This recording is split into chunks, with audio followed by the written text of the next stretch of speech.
You're listening to the Patient Advocacy Now podcast, presented by Greater National Advocates. It's just gut-wrenching sometimes. Like, if it's sad and they're crying, I might cry. Amazing how many doctors do not even want to treat somebody who has Medicaid. Medical system is about making money. And I said, so are you hiring more nurses, or you're just telling each nurse to work harder?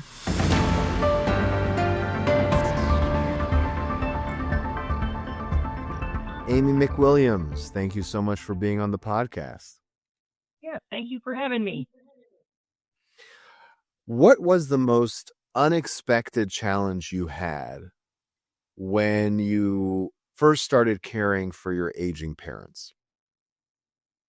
Oh, wow. Let me think about that. I think some of the unexpected was probably the resistance sometimes that some of my parents have about certain dynamics. Trying to navigate their autonomy, right? Like navigating their independence, but also keeping them safe, was probably one of the first things I run up against. And navigating how you communicate that to them, right? Like in a way that's less threat. Yeah. I remember in our little talk we had before the interview, you mentioned that there's no manual for doing what you do. And so I guess my question would be, if you could create one, what would be on the first page? I think the first page would definitely be compassionate with yourself, because it's not an easy road to travel, right? I think that would be the first thing. Like there isn't a magic bullet or any exact science in working with the aging population, including your own parents. Even I do this for a living, and I still struggle with navigating it at times. So yes, I think be compassionate with yourself and try to stay in the moment as you're doing it. I think it's really important, actually. Well, speaking of that, I mean, being in the moment, being compassionate with yourself, a lot of families, especially people who are helping their own parents, they do feel overwhelmed by the healthcare system. In that overwhelm and in that kind of space of being new to the whole problem and just being kind of a rookie in it for most people, what are some of the biggest mistakes you see them make, and how can they avoid them? One of the biggest mistakes I think I see is not proper planning. Like having discussions with your loved ones before the crisis. That's probably the biggest mistake. I think, it's all inevitable. We're aging, right? Every day. But I think there's a lot of difficulty in really having those conversations. And maybe the anxiety around maybe upsetting your loved ones. If you talk about, hey, what would you want if you couldn't speak for yourself? Like some of the hard questions, right? But even the easy questions like, hey, mom, what Medicare plan do you have? You got to have that like to start. Like that's like the number one thing that you're going to need if you're going to advocate for someone, because sadly, everything's driven by insurance, right? So yeah, proper planning is probably the biggest mistake. Yeah, I would say that would definitely be the first thing. So I heard a couple different things right there in that conversation. One is medical directives, right? What would they actually want if they weren't able to make the decision themselves because they were incapacitated? Also, some logistic conversation just about what insurance you have, which doctors have you seen, what medications are you on. Do you find that there's a right way and a wrong way to approach having those conversations, or you just kind of have to say, listen, we got to talk about some hard stuff. Let's sit down and talk? Yeah, I think there is a approach that you have to take, obviously coming from a place of, hey, I care about you.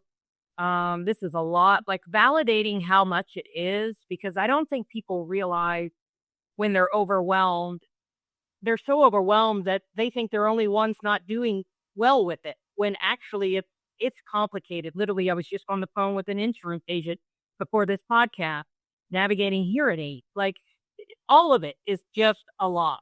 So I think definitely validating, hey, this is a lot for the average person, even younger person, and let's work together. Like, it truly take the village in trying to normalize the help. I think it's really important. And then you can go into some of the harder questions. Definitely starting with the hey, what insurance do you have?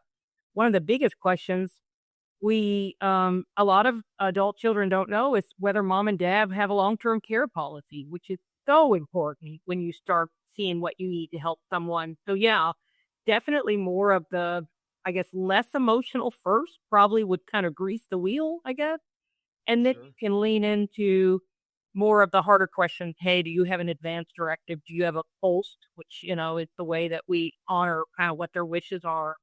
And so What did you say? You have a what? a POLST, it's the petitions order for, life-sustaining measures. Yeah. So there's all different ways you can ask. And even just going to the doctor with them, you might be able to get an invite into the conversation, just hearing what the doctor's asking if you're afraid to ask alone, So. That makes a lot of sense. You mentioned it's a lot even for the average person. Ironically, your advocacy is called Not Your Average Joe. Who is Joe? Tell us the story about how that got its name, who he was, and what it meant to you. Yeah, thanks. Yeah, Joe was a dear friend of mine that I actually met professionally. You generally don't, as a social worker, keep contact with people personal. It's actually very against kind of our code of ethics. But I've broken the rule twice just out of pure just love for people. And Joe was one of them. He didn't have any children. He was never married.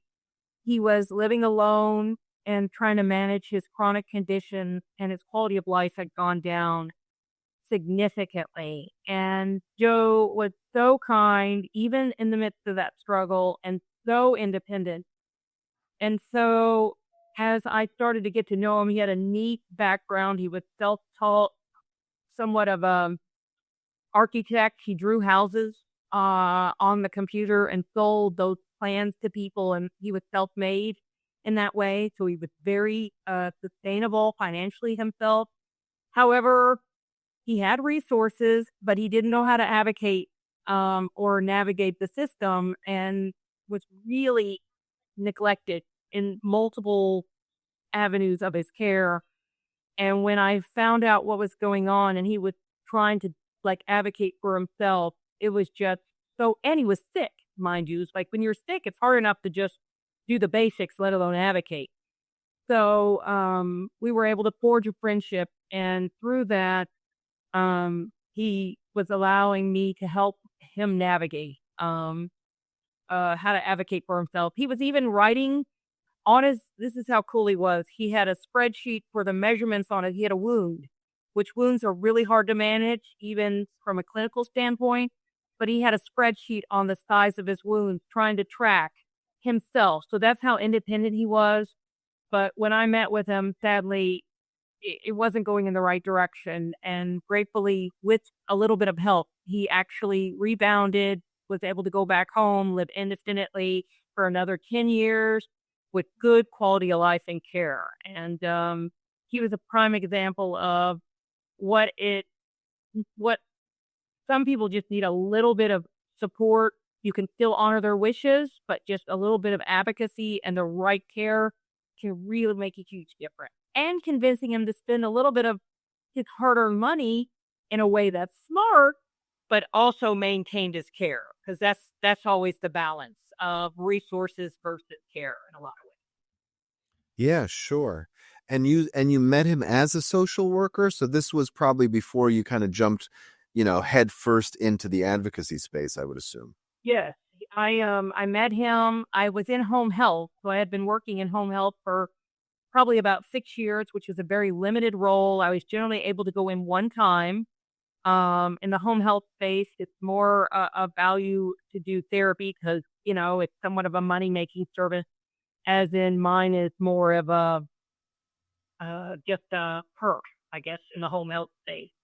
And so, And when you say therapy, you're talking about physical therapy or things like that? yeah, occupational therapy, physical therapy, they would get a home health nurse but Medicare lets you come in for an episode. So it's generally a month and a half, depending on your situation.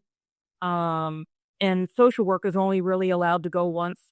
I would have to get approval to go twice on a client. I would have to really state my case on why I needed to follow up. And so for people who aren't aware, now, if you're a social worker, maybe you're in private practice and you see clients in a therapeutic sense, and sometimes they come in week by week. So for those social workers who aren't aware of what your role would be for that one and only session, walk me through what that was and how frustrating it must have been for you. And for people who obviously aren't social workers either. Correct. Yeah. So you would get a name and an address and literally would walk in, not having much information other than there was a need for quote unquote social work. And you would go in, and I had a tablet that the company provided that had a list of questions. I learned quickly how to navigate those questions to get what I needed, but it was obviously to file a claim with Medicare, those questions. And they were pretty good. I mean, it was like, do you have transportation? Do you have support? Do you have medical equipment? Some of the basic questions.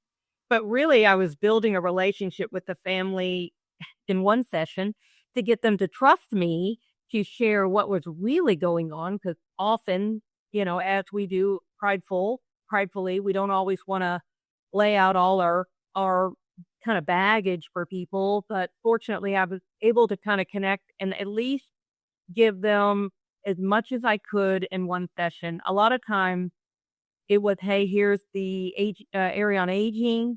There's Medicaid waivers.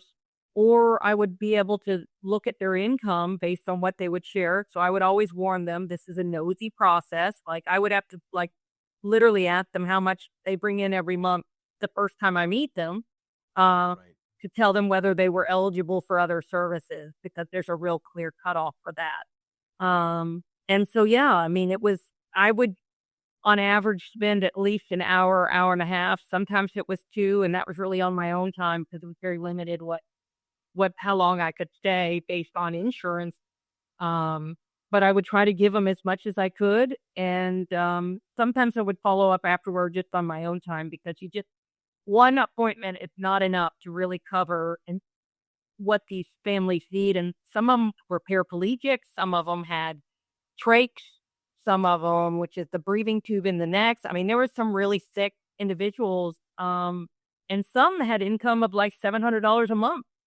So it's like navigating equipment and supplies. And often I was getting clients who would come home from the hospital with a plan, but it wasn't really implemented. So they were like, we were supposed to get a wheelchair and we didn't get one, and things like that. So it was definitely sometimes a little bit of damage control, right? Like cleaning up some things that just because the system is just so inundated. I mean, in addition to feeling probably undervalued, you probably felt completely shackled. So what gave you the strength to keep going and have the kind of impact that you had? Oh, you know what? I think part of it is the clients were so grateful. Even that hour, they were so grateful. I mean, one of the first clients I met, I think I shared at the beginning, was like in the first wave of Normandy, which is so cool to meet a fella. And I even called him on Veterans Day after I met him to just say, thank you for your service. Like, ageism, I think, is so real. And so I think when you show even a small amount of kindness or appreciation, they're just so grateful. And that's what got me continuing to go back. And we were able to make some changes. I was able to communicate with physical therapy or occupational therapy or nursing, and have moved the ball in some ways. So that's what got me to keep going. Is there was so much of a need that even if you did a little, it was a lot to them. So coming from that world, you started your own advocacy practice right around the middle of COVID. Am I getting the timeline right? Yes, I opened it November of 2020. Yes. So what was the motivation behind starting your own practice, especially during that crazy time of the world?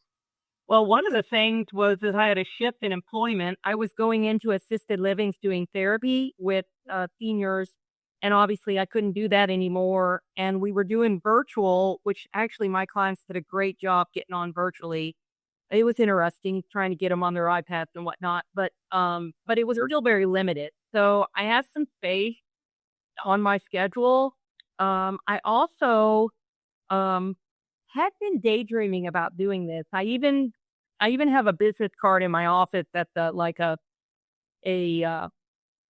what do you call it? Like a idea business card where I was playing around with the logo and what I would do, and it was kind of my inspirational card. Like if I ever were to do it, if I was ever going to open my own business, and I also got called all the time outside of work for questions, and started to realize I'm getting this reputation for being able to navigate the system and advocate. And so I was like, this is such a passion of mine. I want to be able to really get my hands dirty with some clients, meaning I want to really be able to kind of help more than what I'm able to do under the insurance umbrella. So when I learned about care management, it was kind of like a win-win. This is this is a service out there that's not well known. However, it's so beneficial, and so many clients even now tell me, I wish I had known about this like 5 years ago, or when I have had people say when my parents were living, when they heard later about what I wish I'd known about this when my mom was alive. Right. And how do you find that you started, I mean, it's 5 years later and your practice is still going strong. How did you build your practice from the start? And is that different to how you grow it today? Oh gosh, that's a good question. Well, I started out only wanting to be a solo practitioner, which you generally have group practices or in like a one woman show or one man show. Right. And the need is so great. And I realized very quickly that it's going to be really hard to do alone. If I really want to like serve, families, you only have so much bandwidth in a day. Care management is very personalized. So you can go spend 2-3 hours. Unlike home health, I could spend a half a day with a client, easy, depending on what's going on. And so, yes, I quickly realized that I needed to grow it, my team, more specifically. And I didn't want to just hang a job description out there. And I lucked out getting my first colleague through word of mouth, and it's been a blessing. Her name's Warren, and she covers a different part of the state for me, but she is amazing. So I just needed somebody that had the level of compassion for what I do. And I think that, and because it's your, not only is it your business, but it's something you hold dear to. So you have to trust that with somebody that can represent it well and kind of what the value is that not your average Joe, and she gets it. And so I've been very fortunate. And then we slowly have just taken on a few other, we have an assistant now that can do things that are a little bit less skilled, and so it helps us kind of be in two places at once, one with a skill like taking somebody to the doctor and advocating versus somebody just transporting them for an MRI. Like there's just a different level that you need. And so that was a beautiful addition that we just made. And one of the assistants has actually got a master's in psychology, and she is actually doing some life review with one of our clients who's aging. So it's a beautiful, not counseling, but more just visiting and kind of reflection. Sometimes as care managers, we don't have time just to sit and just visit, even though I would love if I had a clone, I would send them out to all the assisted living just to visit with people, but there's so many that just need a visitor. So that's really cool that we can kind of make it very, for lack of a better word, boutique, where if that's a need that a client has, then we can serve in that way, like emotionally, not just like a physical, like advocacy need. So that's exciting. Another thing that we're doing in reference to growing is I have a real heart personally and professionally for the neurodiverse space, needy individuals that are on the spectrum or special needs. Lauren has a heart big time for the special needs population. She's worked in that space. And so we're starting to network and connect more in that space. I just went yesterday actually to a virtual reality autism tour where I got to immerse myself in what it would be like to have autism, to have real understanding of what they experience. And that was, What was that like? it was, Tell me about. yeah. Unsettling at times, sensory wise. Your sensory system is completely turned on its head. And so much compassion for how that would work on a daily, like how you did have compassion for understanding vision, like the whole vision part was fascinating. The people who designed the glasses for this virtual reality experience were from NASA, and they studied, I guess, a tremendous amount of individuals in this space. And I'm just fascinated how they did this to figure out how to engineer these glasses that you put on to mimic what it may feel like, with someone on the spectrum. Can you describe what it felt like? I mean, you said it was disorienting. Were the lights, Up into things because your distortion neurologically with autism, your nervous system can't regulate space the same way that neurotypical. So at times, coordination, right? Like navigating a doorway, you may think the door's here, like closer to your, somebody's listening, they feel like it might be closer to their side than it is. So they might walk through the door frame kind of halfway and maybe bump something. So the glasses distort it so much that, yes, I bumped into a door frame. I kind of mismanaged the seat I needed to sit in. So I was using my hands to kind of feel where I needed to go. And so it was fascinating. I mean, some people see 2D and 3D, like the vision, the sensory world is just very, just,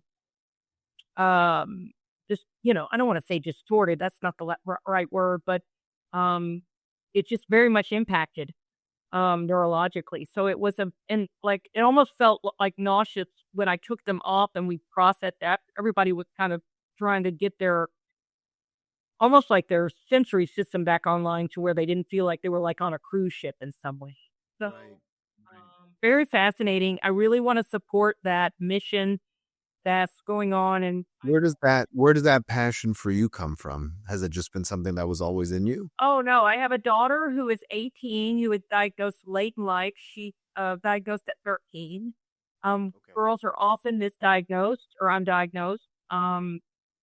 Why is that? Why do you think that is?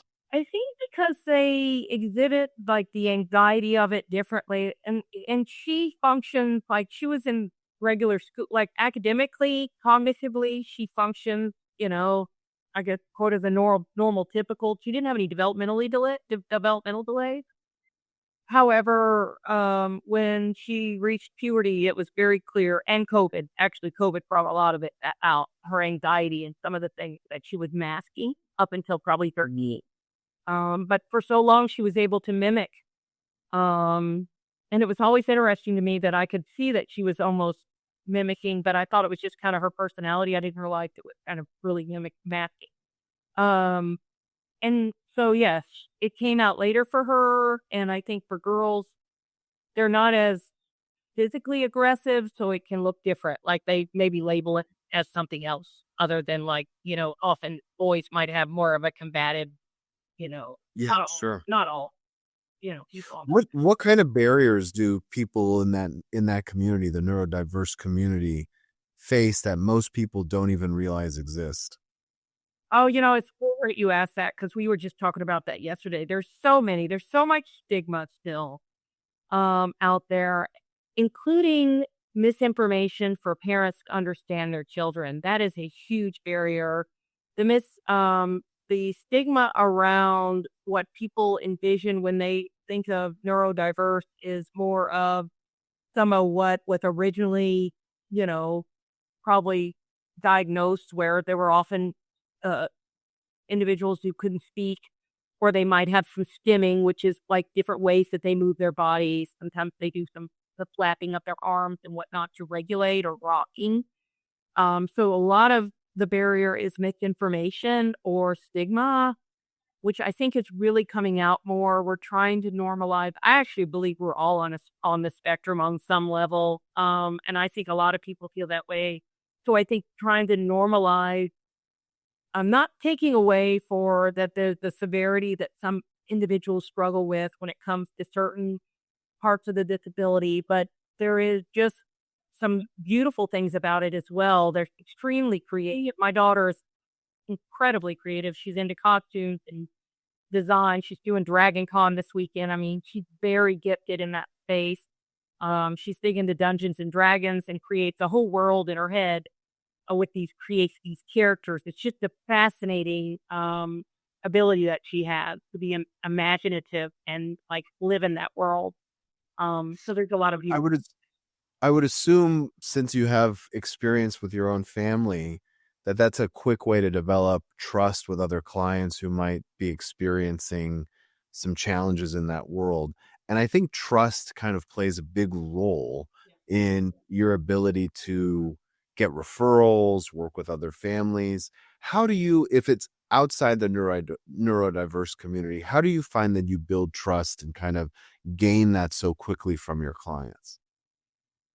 That's important. I think I try to I genuinely feel like I'm at their level. Like I've had people tell me before when I've sat with a client to talk to another provider, because we bring in other resources a lot.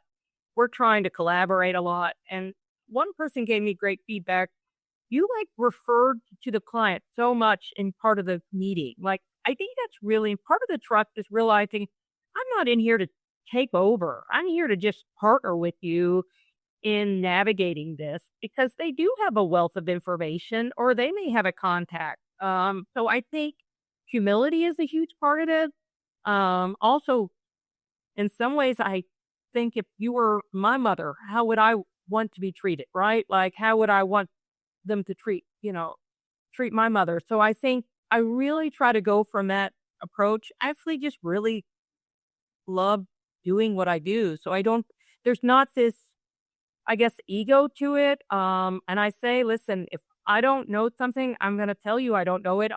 I'm pretty good at finding stuff. Like, I'm extremely resourceful, but I definitely try to stay in my lane when it comes to what is my skill set.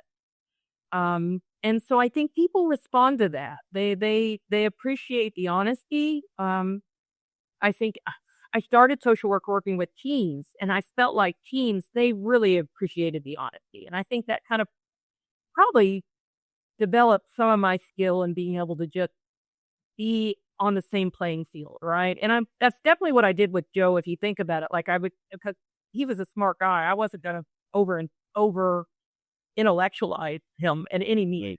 But just coming at a level of, hey, let's work together. And the same thing for families. Particularly if they're overwhelmed, they don't need anybody coming in and just trying to take over. I mean, some want you to, but there's a balance on that too, right? Because you can't be everything to everyone. You gotta have a balance and ownership to a certain extent, but it just depends on the client, You said that you found teens appreciate honesty.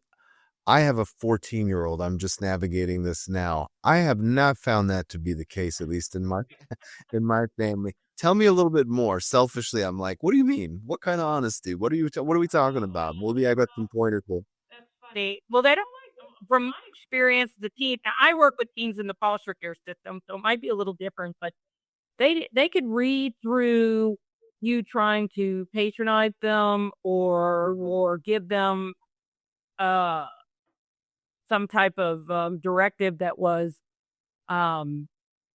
almost like discrediting them, right? Like, it was a balance of saying, listen, I may not know it all, but here's a few things that might be helpful to you, right? Or, hey, that behavior is not going to serve you well, buddy, kind of stuff. Because I would chase them all through Atlanta when they would be kicked out of group homes and whatnot. So I guess I just tried to, or maybe it was all the ice cream I bought them. I bought a lot of ice cream. That trick I know. I think I spent half my paycheck, and I didn't make a lot at the time. So yeah, but it opened the floodgates a little bit with them. But yes, honesty is they just can read through if you're trying to give them lip service, I guess, in some ways. Got it. Got it. So it's not necessarily the hard truths, but it's not kind of trying to pull the wool over their eyes. Right. Gotcha. Yeah. No, I remember you and I talked briefly before we met about rehab facilities and why it's so difficult to get care there. Talk to me a little bit about that and what kind of rehab facilities and why it's so challenging. Oh gosh, that's a whole topic in itself. Yes, rehabs, the concept of them is great, right? Somebody falls, breaks a hip, they need to go get extra intensive therapy to get stronger after the procedure if they had surgery already, right? Right. Often the rehabs are understaffed. Interestingly, the therapy seems to be probably the strongest, like the physical therapy. And physical therapists now I think have to get a doctorate, so I think they're highly credentialed in a lot of ways. They're more, some of them are probably grandfathered in, but generally a lot of the PT, occupational therapy, physical therapy, speech therapy is pretty solid. If the staffing of the nurses and the CNAs, or the certified nursing assistants, that is very minimal. I was just talking to my niece who just got her CNA literally this week to take care of my mom. She did kind of a 2-week course that was kind of really strong, and then she did clinical. And she went into wasn't a rehab, but an assisted living. And she's like, Mom, Amy, did you know that the regulations for an assisted living is two CNAs for one medical assistant on a floor? And I don't know how many residents were there. I'm sure it's a number there that is there. About 15, 20. And I said, yeah, it's the regulations that are the problem. There and the staffing of finding the individuals. I think it's also the pay. Certified nursing assistants are so important, but they're paid so little. And so I think it's hard to get consistent care. And what I've learned from caregiver companies who I vet all the time, and I'm constantly picking their brains about how to improve that part of the system. From an advocacy standpoint, they are your important people because they're the day-to-day care, but they're really tricky to navigate and find good care. And I asked them this about pay, and they don't have a lot of answers. They got overhead and things like that, right? They've got the company, but I'm always asking them, how can we improve this? Like training for the CNA. That's the whole other part of the rehab.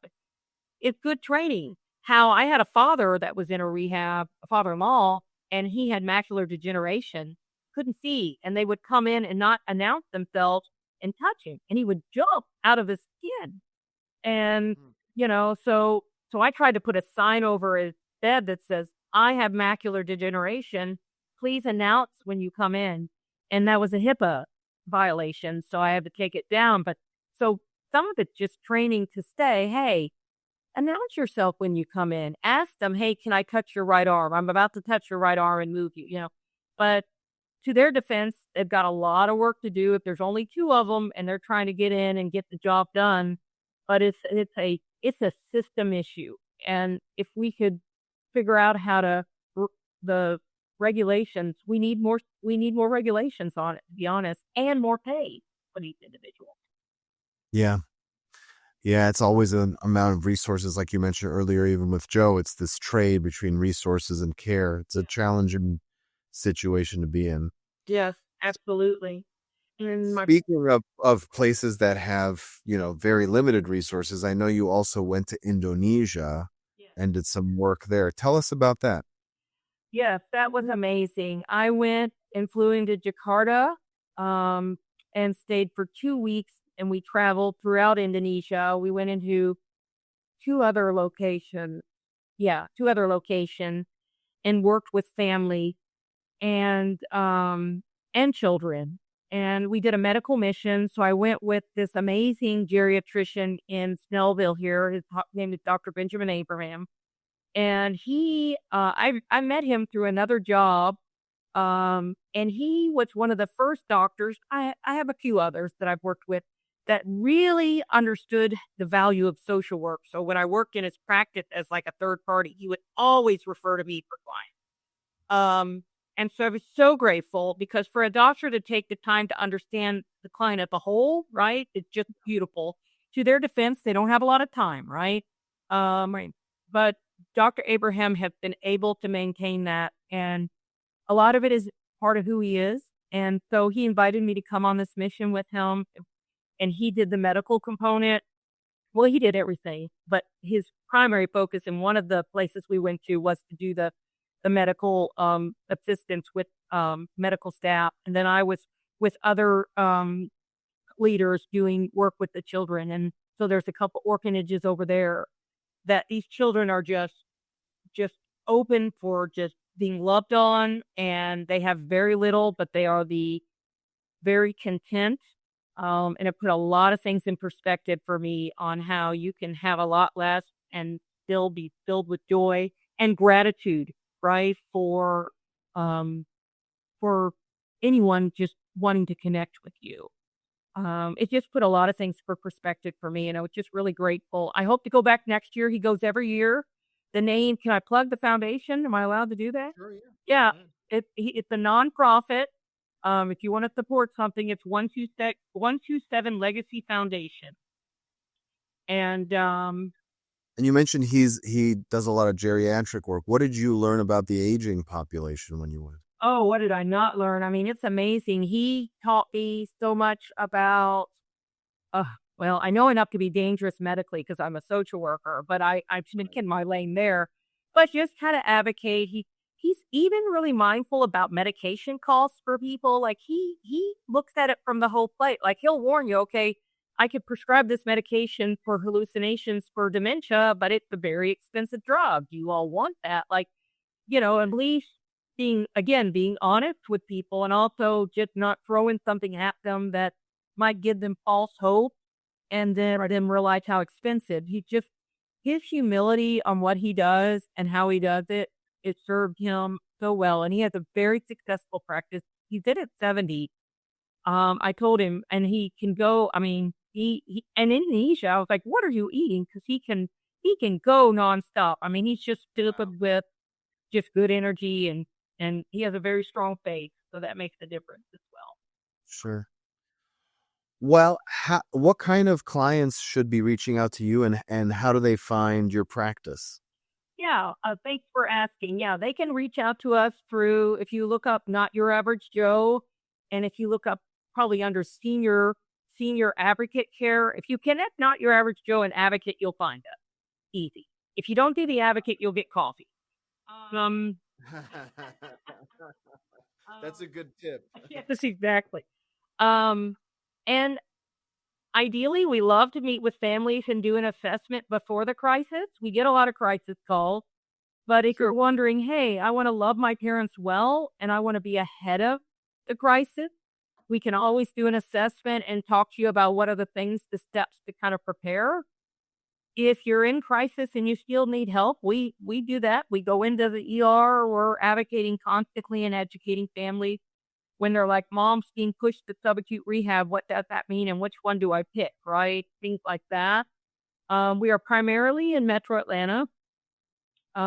We do a little work outside of there, but we try to honor that we know Atlanta, right? So if they want a care manager in the space in another state, there is a foundation called the Aging Life Care.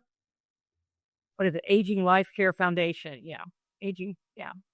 ALCA, ALCA. Yeah. And so that's a great place to search based on your zip code, and you can find people like me that are certified in what we do. So, and we work together very closely. Like if I have a client right now in Maryland, and I reached out to look for an elder care because the family wanted the son's here, but the mom's in Maryland, and we're just trying to figure out the different state, benefits. So we do work closely together in a lot of ways because we all are really, dedicated to what we do, which is really great through this foundation. So Sounds good. association. Well, Amy McWilliams, thank you so much for your time and all of your insights. It was nice to get to know you and your history and your practice. Thank you so much. I'm really honored that I could be a part of this.